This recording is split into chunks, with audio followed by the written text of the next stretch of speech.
Assalamualaikum warahmatullahi wabarakatuh. Siswa dan siswi sekalian yang Ibu cintai, pada hari ini kita akan belajar di bab 6 dengan tema meniti hidup dengan kemuliaan.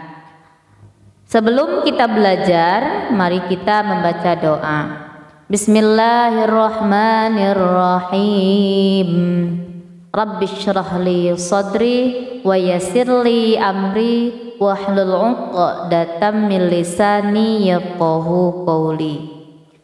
Meniti hidup dengan kemuliaan.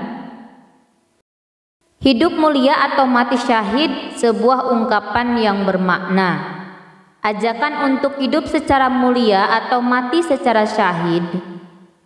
Jika direnungkan, ungkapan tersebut memiliki makna yang sangat dalam.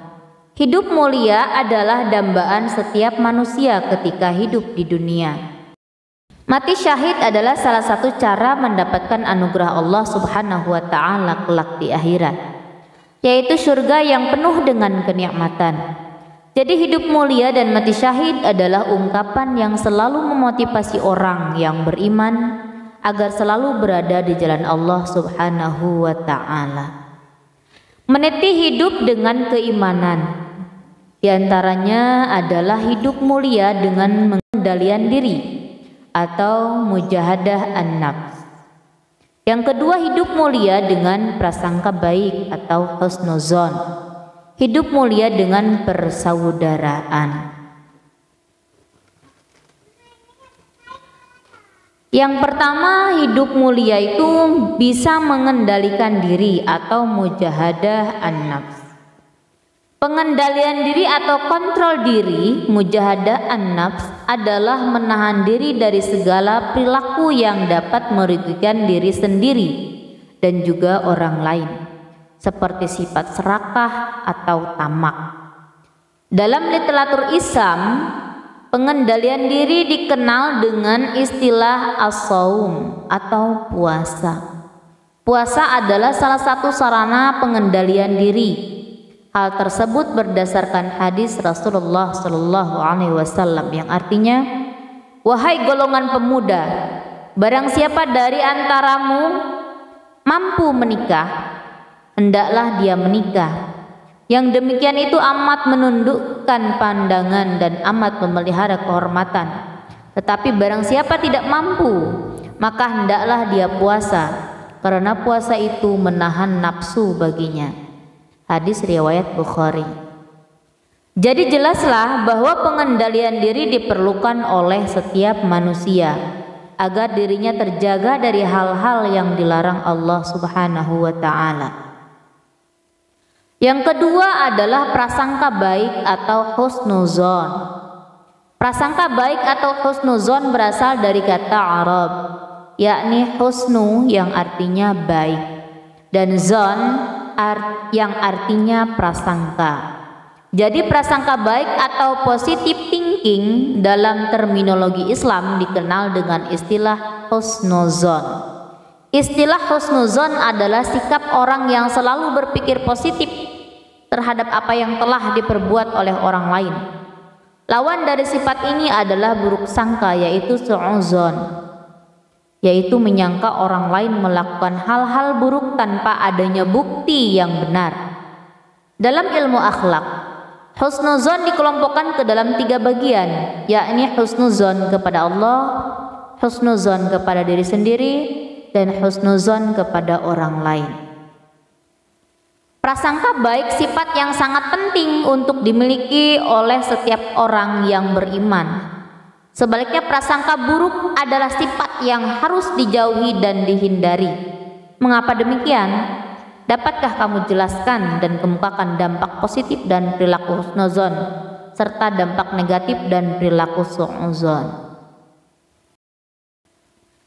Ketiga, persaudaraan atau ukhuwah. Persaudaraan atau ukhuwah dalam Islam dimaksudkan bukan sebatas hubungan kekerabatan karena faktor keturunan, tetapi yang dimaksud dengan persaudaraan dalam Islam adalah persaudaraan yang diikat oleh tali aqidah sesama muslim, dan persaudaraan karena fungsi kemanusiaan sesama manusia makhluk Allah Subhanahu wa taala. Kedua persaudaraan tersebut sangat jelas dicontohkan oleh Rasulullah sallallahu alaihi wasallam, yaitu mempersaudarakan antara kaum Muhajirin dan kaum Ansor, serta menjalin hubungan persaudaraan dengan suku-suku lain yang tidak seiman dan melakukan kerjasama dengan mereka.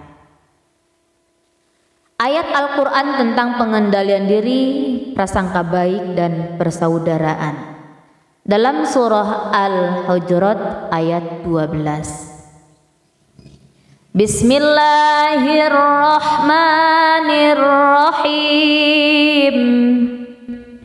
Ya ayyuhalladzina amanu ijtanibu katsiran minadh-dhann inna ba'dadh-dhanni itsmun wa la tajassasu wa la yaghtab ba'dukum ba'dhan ayuhibbu ahadukum ayyakula lahma akhihi maitan fakarihtumuh wattaqullah innallaha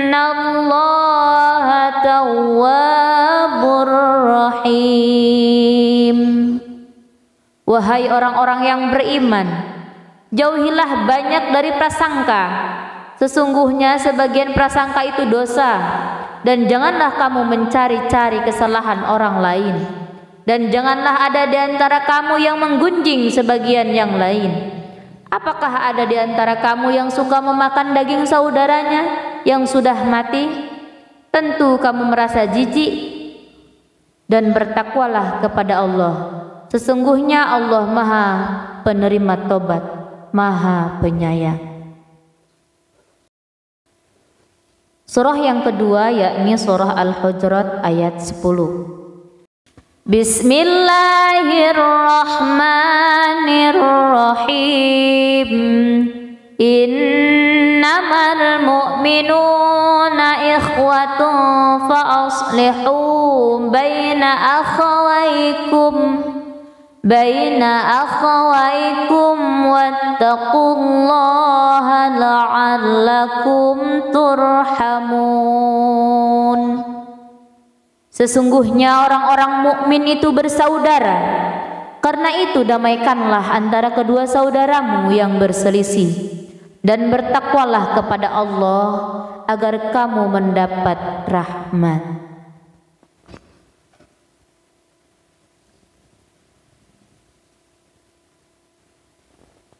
Kedua ayat Al-Quran tadi yang dijelaskan adalah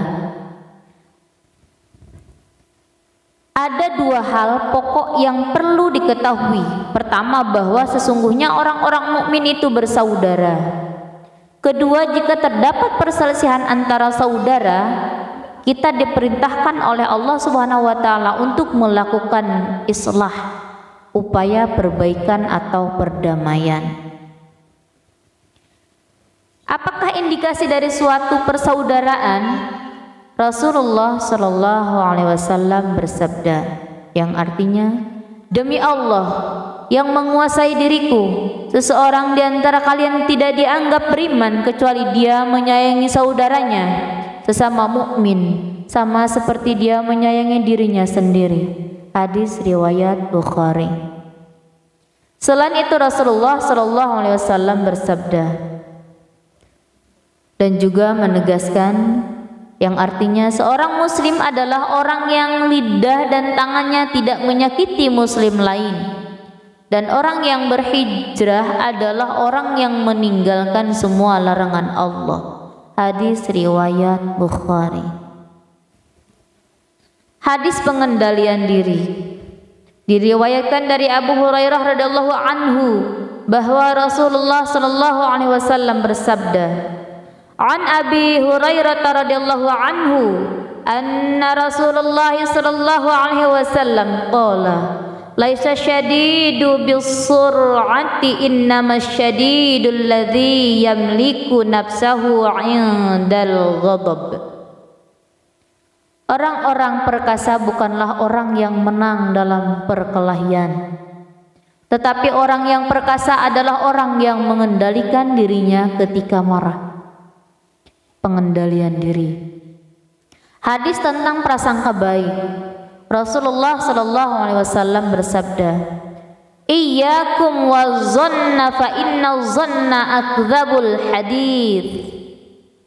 Jauhkanlah dirimu dari prasangka buruk, karena sesungguhnya prasangka itu adalah perkataan yang paling dusta. Hadis riwayat Bukhari. Hadis tentang persaudaraan diriwayatkan dari Nu'man bin Bashir radhiyallahu anhu bahwa Rasulullah sallallahu alaihi wasallam bersabda, Anin Nu'man bin Bashir radhiyallahu anhuma qala Rasulullah sallallahu alaihi wasallam, mathalul mu'minina fi tawadihim wa tarahumihim wa ta'atufihim mathalul jasadi idza ishtaka minhu udwalahu sa'iral jasadi bisyahri wal humma. Perumpamaan orang-orang mukmin dalam saling mencintai, saling mengasihi dan saling menyayangi seperti satu tubuh. Apabila satu organ tubuh merasa sakit, akan menjalar kepada semua organ tubuh, tidak dapat tidur dan merasa demam. Lihat kisah Habil dan Qabil. Qabil adalah salah seorang anak Nabi Adam alaihissalam yang bersaudara kembar dengan Iklimah. Sementara Habil adalah anak Nabi Adam alaihissalam yang bersaudara kembar dengan Labuda. Iklimah terlahir dengan paras yang cantik, sementara Labuda tidak secantik Iklimah. Semua keturunan Nabi Adam alaihissalam hidup damai sampai mereka dewasa. Kemudian turun perintah Allah Subhanahu wa taala agar Nabi Adam alaihissalam menikahkan anak-anaknya. Allah Subhanahu wa taala memerintahkan agar anak yang terlahir sebagai saudara kembar harus dinikahkan dengan anak kembar lainnya. Dengan ketentuan tersebut, Qabil harus menikah dengan Labuda dan Habil harus menikah dengan Iklimah. Ketika Nabi Adam alaihissalam menyampaikan perintah tersebut, Qabil tidak menyetujuinya. Pasalnya sudah lama Qabil menyukai Iklimah. Dia menolak menikahi Labuda dan tetap akan menikahi Iklimah. Dengan bijak Nabi Adam alaihissalam mengingatkan Qabil bahwa ketentuan Allah Subhanahu wa taala harus ditaati. Namun Qabil tetap pada kehendaknya untuk menikahi Iklimah, saudara kembarnya yang lebih cantik. Akhirnya dengan memohon petunjuk Allah Subhanahu wa taala dengan bijaksana, Nabi Adam alaihissalam memerintahkan Qabil dan Habil untuk berkurban. Siapapun yang kurbannya diterima oleh Allah Subhanahu wa taala, segala kebutuhan dan keinginannya akan dikabulkan oleh Allah Subhanahu wa taala, termasuk keinginan Qabil untuk menikahi Iklimah. Setelah semuanya dirasa siap, Qabil dan Habil pun mempersembahkan kurbannya masing-masing di atas bukit dengan disaksikan oleh semua anggota keluarga. Qabil mempersembahkan hasil pertaniannya. Ia sengaja memilih gandum dari jenis yang jelek. Habil mempersembahkan seekor kambing terbaik dan yang paling ia sayang. Kemudian dengan perasaan berdebar-debar mereka menyaksikan dari jauh. Tak lama berselang tanpa api besar menyambar kambing persembahan Habil. Sedangkan gandum persembahan Qabil tetap utuh, yang berarti kurban Habil lah yang diterima. Melihat kenyataan tersebut, Qabil yang berperangai tidak baik dan berpengaruh hasut iblis menaruh dendam kepada Habil. Terpikir olehnya agar keinginannya menikahi Iklimah tidak ada cara lain kecuali membunuh Habil. Ketika terdapat kesempatan untuk melaksanakan niat jahatnya tersebut, Qabil benar-benar melaksanakannya. Ketika Habil sedang seorang diri, Qabil datang menghampirinya dengan niat untuk membunuh saudaranya itu. Memenuhi hal tersebut, Habil mengingatkan Qabil agar senantiasa mengingat Allah Subhanahu wa ta'ala dan hendaklah takut kepadanya. Habil berkata kepada Qabil, "Jika kamu menggerakkan tanganmu untuk membunuhku, aku sekali-kali tidak akan menggerakkan tanganku untuk membunuhmu. Sesungguhnya aku takut kepada Allah, Tuhan seluruh sekalian alam." Surah Al-Maidah ayat 28. Setelah Habil terbunuh, Qabil merasa bingung. Diguncang-guncangkan tubuh saudaranya itu, namun tetap tidak bergerak. Lalu jenazah Habil dibawa ke sana kemari dengan perasaan kacau. Tak tahu apa yang harus dilakukannya. Ia merasa sangat menyesal sehingga air matanya berlinang membasahi pipinya.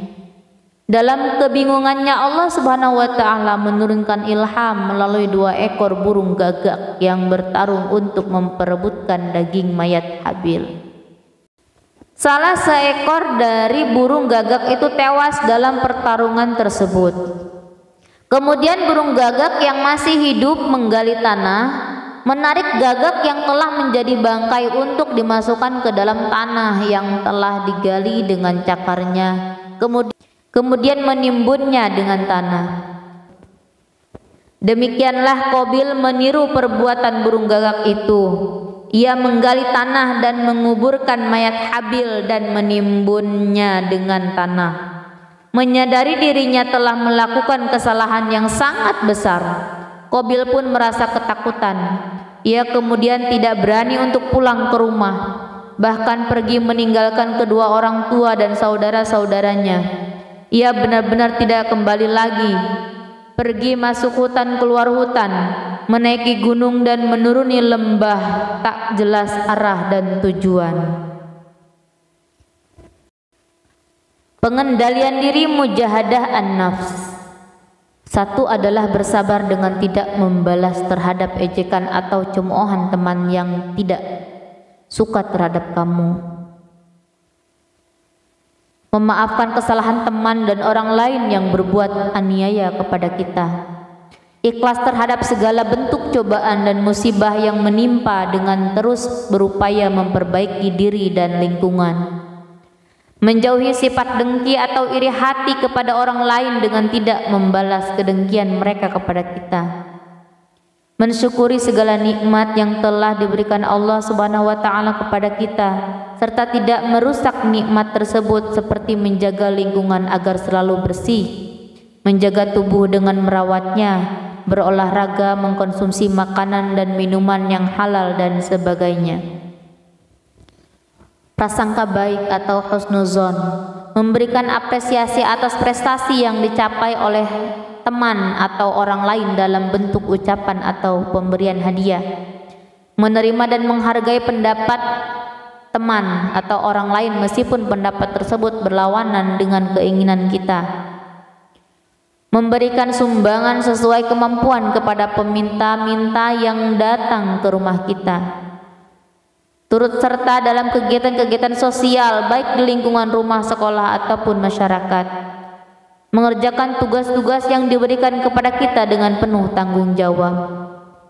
Persaudaraan atau ukhuwah, menjenguk, mendoakan dan membantu teman atau orang lain yang sedang sakit atau terkena musibah. Mendamaikan teman atau saudara yang berselisih agar mereka sadar dan kembali bersatu. Bergaul dengan orang lain dengan tidak memandang suku, bangsa, budaya, dan agama yang dianutnya. Menghindari segala bentuk permusuhan, tawuran, ataupun kegiatan yang dapat merugikan orang lain. Menghargai perbedaan suku, bangsa, agama, dan budaya atau teman atau orang lain.